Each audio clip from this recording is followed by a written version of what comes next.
Hello students, welcome back to ASK classes.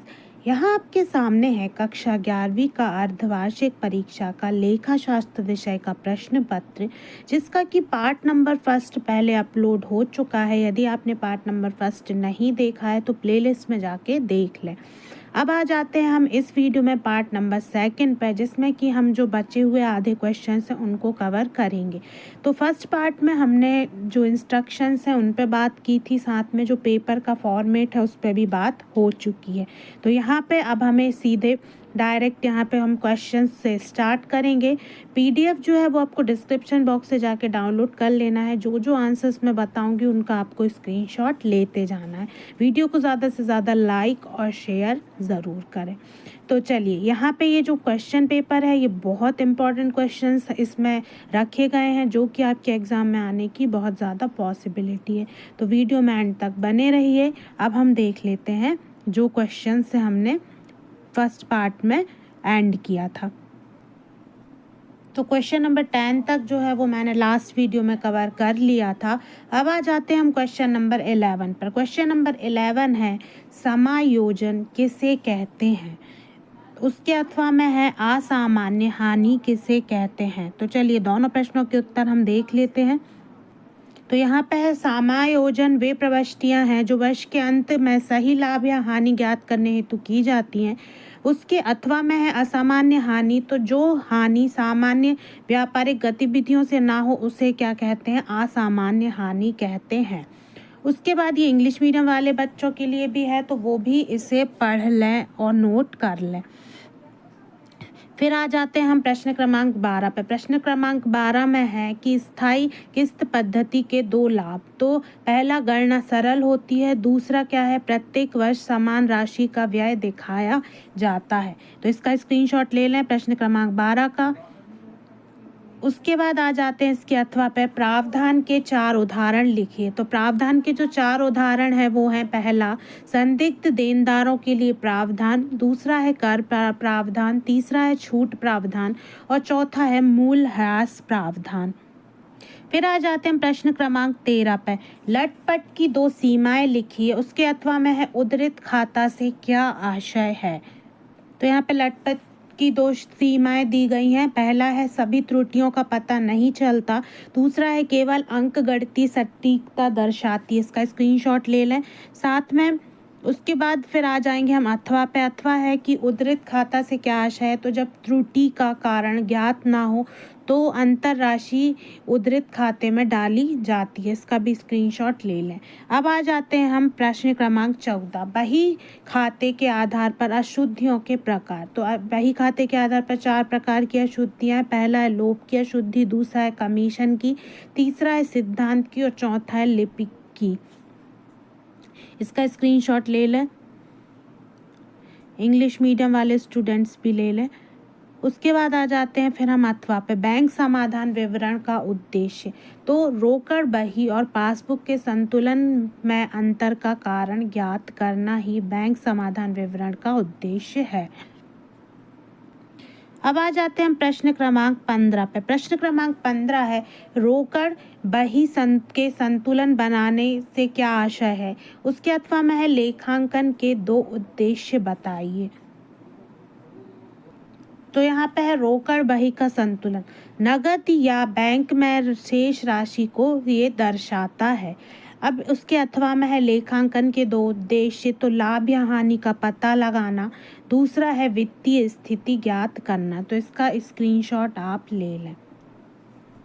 अब आ जाते हैं हम अगले प्रश्न पर, खाता बही पृष्ठ संख्या क्या होती है।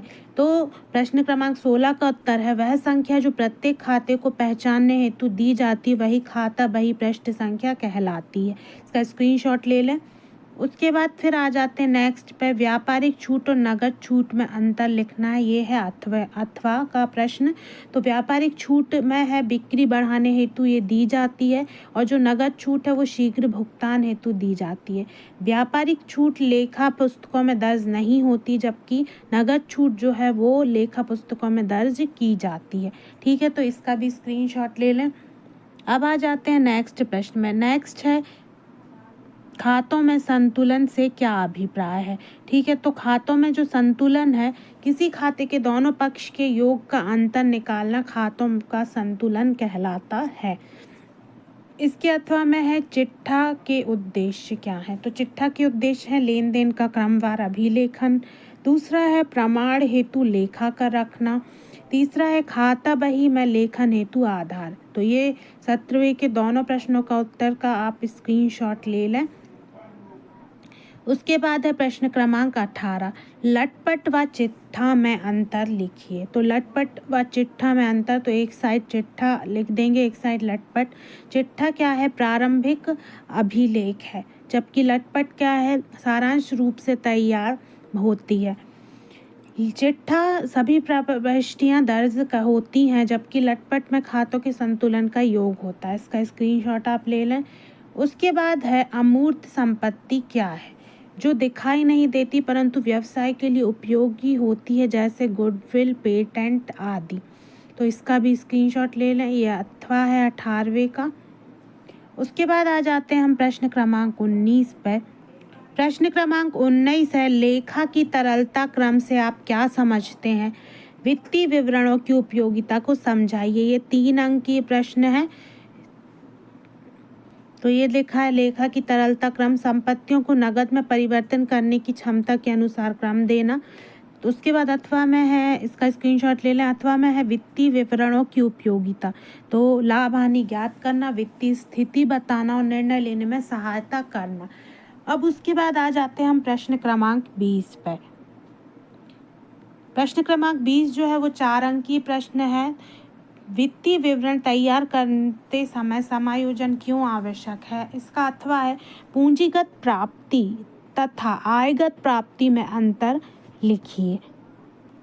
तो यहाँ पे उत्तर है कि समायोजन की जो आवश्यकता है वो क्यों है। सही लाभ हानि व वास्तविक वित्तीय स्थिति ज्ञात करने के लिए समायोजन आवश्यक है। इसका आप स्क्रीनशॉट ले लें। उसके बाद फिर है पूंजीगत और आयगत प्राप्ति में अंतर, तो दोनों का एक साथ ही ले लीजिए ताकि आपके दोनों क्वेश्चन एक ही स्क्रीनशॉट के अंदर कवर हो जाएंगे। तो पूंजीगत प्राप्ति और आयगत प्राप्ति तो स्थायी प्रकृति होती है, इसकी नियमित प्रकृति की होती है। उसके बाद पूंजी में जोड़ी जाती है, जबकि आयगत प्राप्ति आय में जोड़ी जाती है। तो इस तरीके से यहाँ पे अंतर समाप्त होते हैं। अब आ जाते हैं हम नेक्स्ट क्वेश्चन पर। लेखांकन प्रमाणक के प्रकार बताइए। प्रश्न क्रमांक 21। तो लेखांकन प्रमाणक के जो प्रकार है वो पहला है नगद प्रमाणक, दूसरा है हस्तांतरण प्रमाणक, तीसरा है गैर नगद प्रमाणक और चौथा है मिश्रित प्रमाणक। उसके बाद है फिर लेखांकन समीकरण के तत्व। तो लेखांकन समीकरण का पहला तत्व है संपत्ति, दूसरा है देनदारियां, तीसरा है पूंजी। अब आ जाते हैं हम प्रश्न क्रमांक 22 पे। नकल बही रखने की आवश्यकता या महत्व को लिखिए। और उसके अथवा में जो प्रश्न है वो है मूल प्रलेख एवं प्रमाणक में अंतर लिखिए। तो नकल बही का महत्व में पहला है लेन देन का स्थायी अभिलेख मिलता है, दूसरा है त्रुटि सुधारने में सहायता मिलती है, तीसरा है खाता बही बनाने में आधार ये देती है। उसके बाद इसका जो अथवा है इसका स्क्रीनशॉट ले लें। इसका जो अथवा है मूल प्रलेख एवं प्रमाणक में अंतर। तो मूल प्रलेख में एक साइड लिख देंगे, एक साइड लिख लेंगे प्रमाणक। तो मूल प्रलेख में है लेन देन का साक्ष्य, प्रमाणक में है प्रलेख पर आधारित दस्तावेज।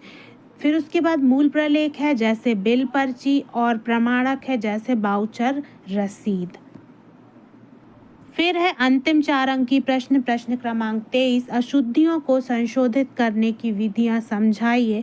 उसके अथवा में है लटपट बनाने के उद्देश्य की व्याख्या कीजिए। तो यहाँ पे अशुद्धियों को संशोधित करने की विधियां दी गई हैं। तो पहली है जर्नल प्रविष्टि द्वारा सुधार, दूसरी है सही खाते में प्रविष्टि, तीसरी है उद्धृत खाते के माध्यम से सुधार। इसका स्क्रीनशॉट ले लें। इंग्लिश मीडियम वाले भी यहाँ पे स्क्रीनशॉट ले लें 3 पॉइंट का। फिर उसके बाद है लटपट के उद्देश्य। तो लेखा की गणनात्मक शुद्धता की जांच इसका पहला उद्देश्य है, दूसरा उद्देश्य है खातों के संतुलन तैयार करना और तीसरा उद्देश्य है वित्तीय विवरण बनाने हेतु आधार देना। तो यहाँ पे आपका जो पेपर है वो एंड हो जाता है। तो इस पार्ट में हमने 23 क्वेश्चंस यानी कि सारे जो पेपर जो है के क्वेश्चंस हैं उनको कंप्लीट कर लिया है। तो यदि आप किसी भी क्वेश्चन का आप स्क्रीनशॉट नहीं ले पाए हैं, आपको कोई भी कन्फ्यूजन है, तो आप वीडियो को रिवाइज करके देख सकते हैं। वीडियो को ज़्यादा से ज़्यादा लाइक और शेयर ज़रूर करें। साथ ही साथ इन क्वेश्चंस को अच्छे से तैयार कर लें, क्योंकि ये मोस्ट इम्पॉर्टेंट है आपके एग्ज़ाम के लिए, बहुत बहुत बहुत ज़्यादा उपयोगी होने वाले हैं। तो मिलते हैं नेक्स्ट सेट के साथ नेक्स्ट वीडियो में। Thanks for watching this video.